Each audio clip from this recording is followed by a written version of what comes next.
Friends, this is Madhu and welcome to our YouTube channel M with Madhu. दोस्तों, ये EVS NCERT series का part 8 है। इससे पहले हम 7 पार्ट डिस्कस कर चुके हैं। उनमें हमने 3rd, 4th, 5th क्लास की एनसीईआरटी में जो भी एग्जाम के पॉइंट ऑफ व्यू से इम्पॉर्टेंट फैक्ट्स थे वे सभी डिस्कस कर लिए थे। कुछ जो फैक्ट्स बीच बीच में छूट गए हैं उन्हें हम इस वीडियो में डिस्कस करेंगे। ये वीडियो आपकी ईवीएस एनसीईआरटी कंटेंट सीरीज की लास्ट वीडियो होगी। आप प्लेलिस्ट में जाकर ईवीएस एनसीईआरटी कंटेंट की सभी वीडियोस को देख सकते हैं। इनसे आपका 15 मार्क्स का जो कंटेंट का पोर्शन है वो रेडी हो जाएगा और पेडागोजी जो आती है 15 मार्क्स की, उसके लिए हम प्रीवियस ईयर पेपर्स भी डिस्कस कर रहे हैं। आप उन्हें भी प्लेलिस्ट से जाकर चेक कर सकते हैं। तो चलिए स्टार्ट करते हैं। सबसे पहले हम बात करते हैं बसवा का खेत, एक एनसीईआरटी का चैप्टर है। इसमें प्याज की जो खेती होती है उससे रिलेटेड कुछ पॉइंट्स दिए हुए हैं। तो सबसे पहला पॉइंट है, प्याज की फसल में प्याज के बीज बोए जाने के 20 दिन बाद अंकुरित होने शुरू हो जाते हैं। जब पत्तियां पीली होने और सूखने लगती है तो प्याज निकालने के लिए तैयार हो जाती है। इसमें बताया गया है कि जब प्याज की जो पौध होती है उसे रोपित करने के 20 दिन बाद से ही उसमें जो अंकुरन है वह शुरू हो जाता है और इसकी पत्तियां जब पीली होने और सूखने लगती है तो प्याज निकालने के लिए तैयार हो जाती है। मतलब कि प्याज को खोदकर निकाला जाता है। अब इसमें हम प्याज की फसल में इस्तेमाल किए जाने वाले कुछ औजारों को देखेंगे। पहला है खूंटी। खूंटी लोहे की छड़ जैसी होती है। इसका इस्तेमाल मिट्टी को खोदने व नरम बनाने के लिए किया जाता है। क्या होती है खूंटी? खूंटी लोहे की छड़ होती है एक। इसका इस्तेमाल मिट्टी को खोदने और नरम बनाने के लिए किया जाता है। आप इमेज में देख सकते हैं, कुछ इस तरह से दिखाई देती है खूंटी। अब नेक्स्ट है इलीगे। इलीगे क्या है? इलीगे का इस्तेमाल प्याज के ऊपर से सूखी हुई पत्तियों को अलग करने के लिए किया जाता है। अब आप इमेज में देखिए, ये है इलीगे। इसका इस्तेमाल जब प्याज सूख जाती है उसकी पत्तियों को अलग करने के लिए करते हैं। नेक्स्ट है कुरीगे। कुरीगे क्या है? कुरीगे हल जैसा दिखने वाला एक औजार है। क्या है कुरीगे? हल जैसा दिखने वाला औजार। तो आप ये सभी पॉइंट याद रखेंगे। खूंटी क्या है? खूंटी मिट्टी को खोदने और नरम बनाने के लिए इस्तेमाल किया जाता है। लोहे की छड़ जैसी होती है। इलीगे क्या है? इलीगे का इस्तेमाल प्याज के ऊपर से जो सूखी पत्ती होती है उसे अलग करने के लिए किया जाता है। और कुरीगे क्या है? कुरीगे हल जैसे दिखने वाला एक औजार है। ठीक है, बात करते हैं बरगद की, कि बरगद की जो पेड़ की लटकन होती है वह असल में इसकी जड़ें होती है। वे टहनियों से निकलती है और बढ़ते बढ़ते जमीन के अंदर चली जाती है। ये मजबूत खंभों की तरह पेड़ को सहारा देती है। दूसरे पेड़ों की तरह जमीन के अंदर भी बरगद की जड़ें होती है। जो बरगद का पेड़ है इसकी क्या विशेषता है? इसमें विशेष बात यह है कि इसकी जो जड़ें होती है वह टहनियों से लटकती है और जमीन के बढ़ते बढ़ते जमीन के अंदर चली जाती है। ये मजबूत खंभों की तरह इस पेड़ को सहारा देती है। दूसरी यह है कि जो बरगद की जड़ें होती है वे केवल टहनियों से ही नहीं लटकती बल्कि जो अन्य पेड़ होते हैं उनकी जड़ें जमीन में होती है। बरगद की जड़ें भी जमीन में भी होती है और कुछ जड़ें टहनियों से भी लटकती है। तो ये सभी पॉइंट आप बरगद से याद रखेंगे। नेक्स्ट पॉइंट है दांडी यात्रा से, कि यह घटना 1930 की है। भारत की आज़ादी से पहले बहुत सालों से आम लोगों के नमक बनाने पर रोक लगी हुई थी। ऊपर से नमक पर भारी टैक्स भी लगा दिया गया। इस कानून से तो लोग अपने घर के इस्तेमाल के लिए भी नमक नहीं बना सकते थे।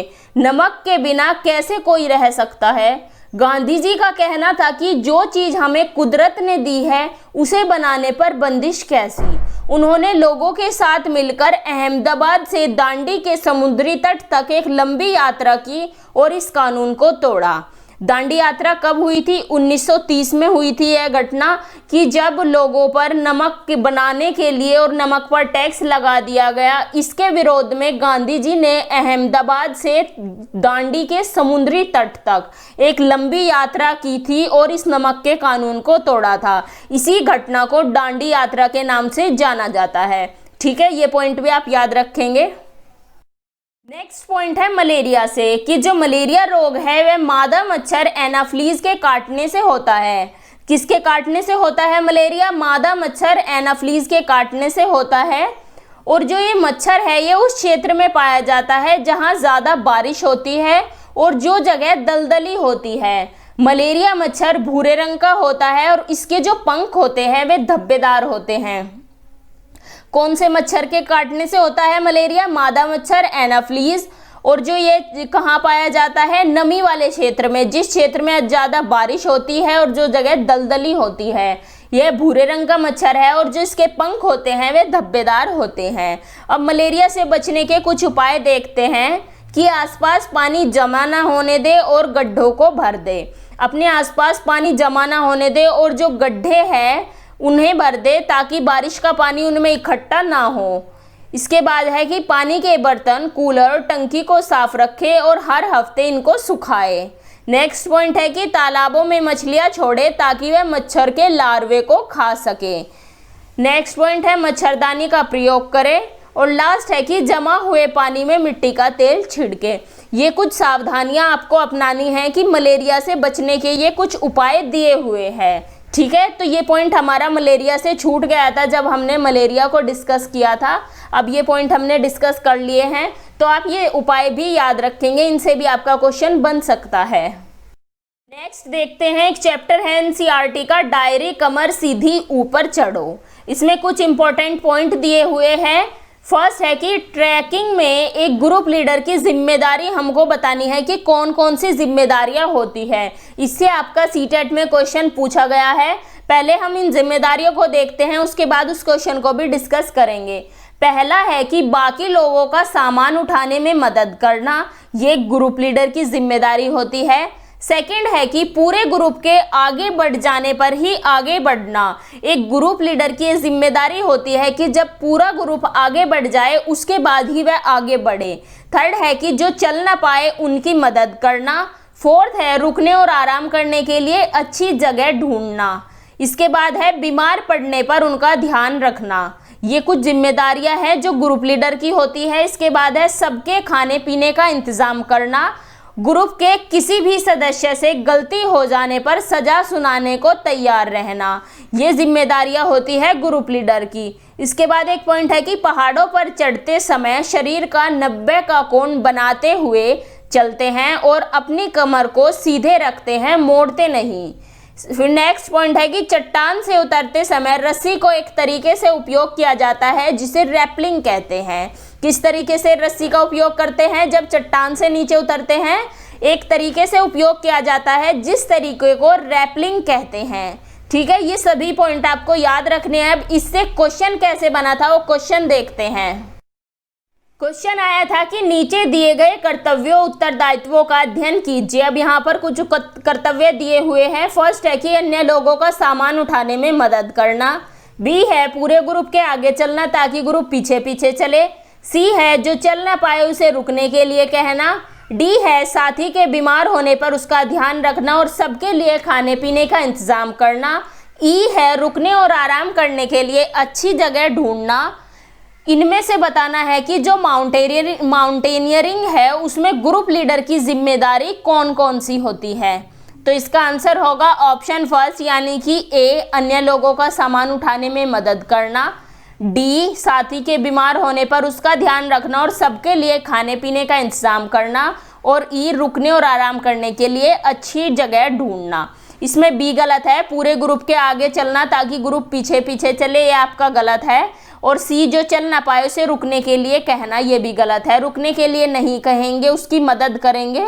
ठीक है, तो ये पॉइंट आपके ए और डी और ई ग्रुप लीडर की जिम्मेदारी होती है। नेक्स्ट पॉइंट देखते हैं, चैप्टर है चखने से पचने तक। इस चैप्टर में दिया हुआ है कि डॉक्टर बोमोंट थे, उन्होंने 9 साल तक एक जख्मी सैनिक मार्टिन के पेट के साथ प्रयोग करके कुछ निष्कर्ष निकाले थे। जो ये मार्टिन था इसके पेट में गोली लगी थी और एक छेद हो गया था, उसी पर जो डॉक्टर बोमोंट थे वे प्रयोग कर रहे थे और इन्होंने कुछ निष्कर्ष निकाले। पहला निष्कर्ष है कि खाना बाहर की अपेक्षा पेट में जल्दी पचता है। और सेकंड है कि अलग अलग भोजन को पचाने में अलग अलग समय लगता है। ये निष्कर्ष निकाले थे बोमोंट ने मार्टिन के पेट पर प्रयोग करके।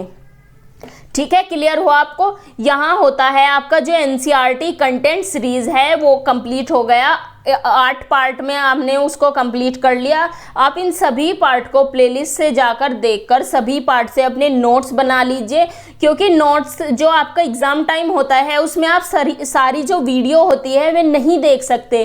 15-15 20-20 मिनट की वीडियो अगर आप देखने लगोगे तो वो सारा टाइम उसी में निकल जाएगा। आप अपना नोट्स बना लीजिए, उससे आप एग्जाम टाइम में अपना क्विक रिवीजन कर सकते हैं। तो चलिए मिलते हैं आपसे नेक्स्ट वीडियो में। Thanks for watching. अगर आपको वीडियो अच्छी लगी हो तो इसे लाइक करें, अपने व्हाट्सएप ग्रुप में शेयर करें और चैनल को सब्सक्राइब करें और साथ ही बेल आइकन को भी प्रेस कर दें, जिससे आपको लेटेस्ट वीडियो के नोटिफिकेशंस मिलते रहें।